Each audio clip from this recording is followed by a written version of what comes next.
दैनिक पाठवाचन वर्गाध्यापन करताना शिक्षकांना अनेक बाबींचा विचार करावा लागतो।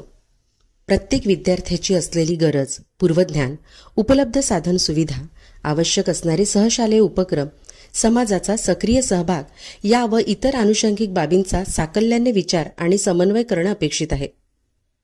संबंधित इयत्तेमधील सर्व विषयांच्या अध्ययन निष्पत्ती विद्यार्थ्यांना प्राप्त व्हाव्यात यासाठी दैनिक नियोजन अधिक महत्त्वपूर्ण ठरते।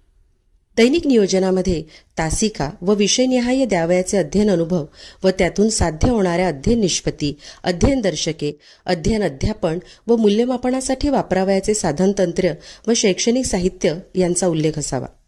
दैनिक नियोजनात विद्यार्थ्यांच्या शिकण्याच्या प्रक्रियेचे संभाव्य प्रतिबिंब दिसणे अपेक्षित आहे। दैनिक नियोजन करताना विद्यार्थ्यांचे पूर्वज्ञान व अध्ययन स्तर समजून घेऊन नियोजन करायला हवे।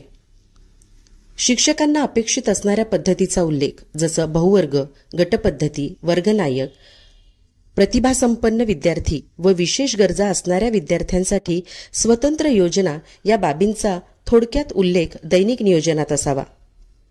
दिवसभराच्या अध्ययन अध्यापनाच्या प्रक्रियेत राबवावयाच्या वैशिष्ट्यपूर्ण बाबींचा उल्लेख स्वतंत्ररित्या केल्यास कृतीची स्पष्टता अधोरेखित होईल। विद्यार्थ्यांच्या शिकण्याच्या गतीप्रमाणे नियोजनात बदल करणे, वेगवेगळ्या गटातील विद्यार्थ्यांना वैविध्यपूर्ण अध्ययन अनुभव देणे अपेक्षित असल्यास योग्य तेथे दैनिक नियोजनात बदल